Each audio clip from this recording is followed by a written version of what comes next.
Notre Dame added a late piece to its 2022 recruiting class Friday. Former Indiana running back signee Gi'Bran Payne, four-star recruit, now the second running back in the class for Notre Dame. Here to talk about it is blueandgold.com's Mike Singer. I'm Patrick Engel. You can join us at blueandgold.com for $1 for 1 year. And follow us on Twitter at Patrick Engel. That's me. At Mike T. Singer. That's Mike. Hit that like button, hit that subscribe button. Appreciate if you would do both. But Mike, let's talk about this edition here and mainly how it came together. And that now, after a lot of other attempts in the earlier part of the 2022 cycle to get a second running back in the class, Notre Dame found one. How'd it come together? Yeah, it's crazy. We were talking about this before we started recording, Patrick. Notre Dame originally offered Payne, I think it was like fall of 2020. I mean, he was a really big time back. Notre Dame was recruiting several high level 2022 running backs. You know, Nick Singleton, Gavin Sawchuk, Dallin Hayden. Payne was, maybe in that second tier for Lance Taylor and co.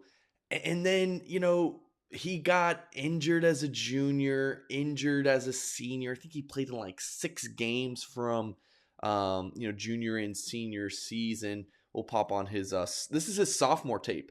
You can find some Twitter clips here and there for, junior and senior season. But for the most part, I mean, this is it, and he looks really good on tape. But, he had offers from Alabama, Florida, of course, Notre Dame, some big time schools, but his options started to dwindle a little bit. Indiana wasn't in his top 5 that he announced before his senior season. Commits to Indiana last summer. Really strong relationship with Deland McCullough. That's the place he wanted to be. And then, of course, Deland McCullough leaves his post at Indiana for Notre Dame, same position.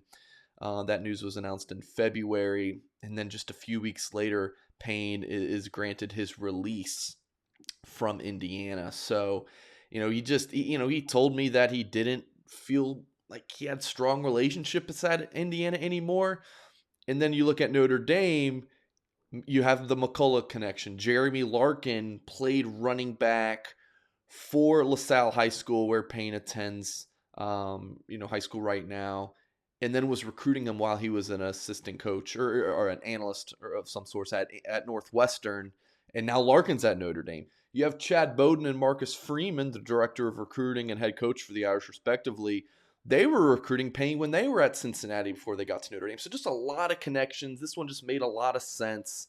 McCullough being the driving factor. So that's kind of how it came together when he got his release from Notre Dame. Patrick, I mean, I kind of played dumb on our blue and gold message board, but it was basically a foregone conclusion. I mean, he took an official visit to Kentucky before he took his official to Notre Dame April 8th. But, I mean, he was pretty much going to Notre Dame even before that Kentucky visit. It was all but a done deal. Yeah, when you talk about wanting connections or not having relationships with Indiana as a reason for him to get out of it, hard to find a place that had more to offer him in that department than Notre Dame did, starting with the guy who recruited him to Indiana Right. and now on staff. But yeah, you mentioned the injuries. I believe it's less than that was a big factor in why he had, I believe, less than 1,000 total rushing yards his last 2 years, neither of which was a full season. But when you do look at the tape, and even if it's going back to that sophomore tape, what do you see that makes this a meaningful and Notre Dame worthy level addition here that can help the backfield? Yeah, so obviously we just watched the tape, and I'm interested to see what you think, Patrick. 'Cause you just got to watch it as well. I think he's a little bit of a mix of Logan Diggs and Audric Estimé. Just kind of give comparisons for Notre Dame fans. I think he's kind of got that all-purpose back to him that Diggs has, but he's also like a little bowling ball, and he's got some power to him that maybe you don't see it as much on tape, but just kind of his frame.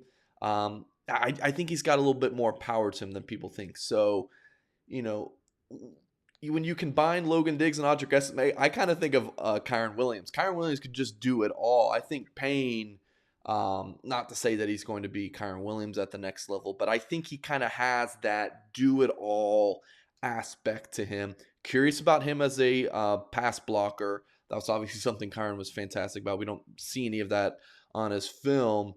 And then he's a pretty good slot receiver. That's something we saw a little bit more, and again in very limited clips. His as an upperclassman in high school.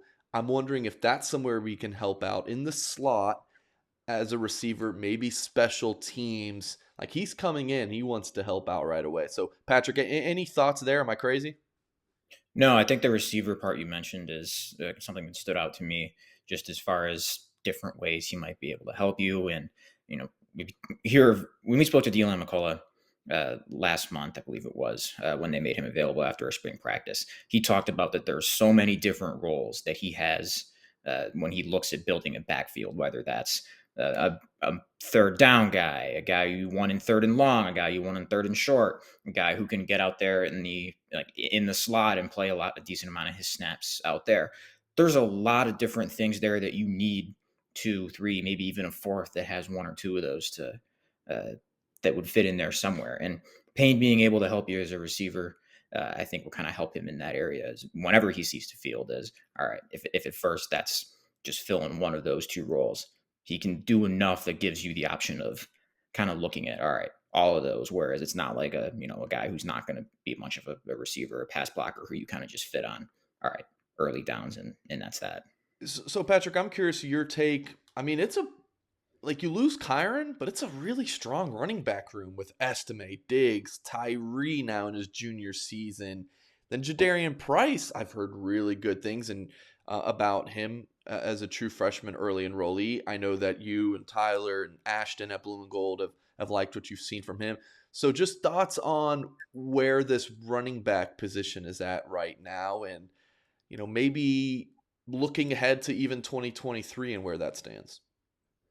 Yeah, in terms of this year, I think Payne means more just as far as adding a body and getting another scholarship player in there because four is lower than you'd like it to be. Where we saw this with receiver last year.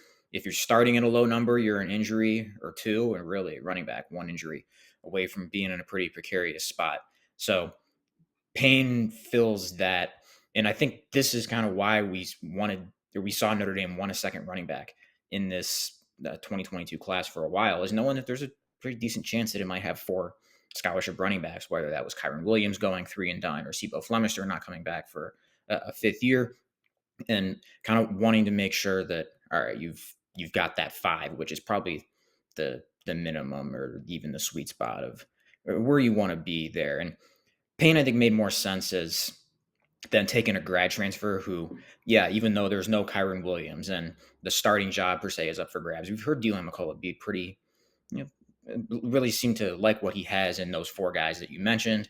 And even if, all right, there's not a Kyron type of runner, where the talent in the room should still lend itself to a good running game. So in that case, how good of a grad transfer are you going to get where he's looking at this 1 year in the 2022 depth chart is a big consideration. Where Payne, maybe not as much. Guys are more willing to sit or redshirt as a freshman if that's the case, and you have him for beyond. But in 2023, we'll see. I know, Mike, you've mentioned this, that adding Payne won't necessarily make them shut it down and stop recruiting some of these guys they've been after for a second running back in that class. And if that happens and everyone in the running back room has eligibility for next year, you might have seven, but a lot of steps have to happen to get there, where you never know if someone gets hurt and that really affects their career outlook in the fall, or if Chris Tyree wins a job, goes three and done himself, all kinds of things that could just happen. Where I think when you have someone of Payne's level and the long-standing interest to get another back in the class, this really made sense for not only depth this year, but kind of building it beyond 2022. Yeah. And you can read a lot more about Payne in our stories at blueandgold.com. We published right the second he announced. So, Patrick, I'm kind of stealing host role back from you here as we wrap up. But, I mean, just real quick thoughts before I end on this video. I mean, not only does Payne kind of help out for that running back room, if he can play slot, then, I mean, obviously receiver numbers are pretty low right now, so he can help out there. So appreciate you guys for watching. Hit thumbs up on this video. Subscribe to our YouTube channel if you have not, and go to blueandgold.com. $1 for premium access for your first year. Appreciate you guys, and we'll catch you next time.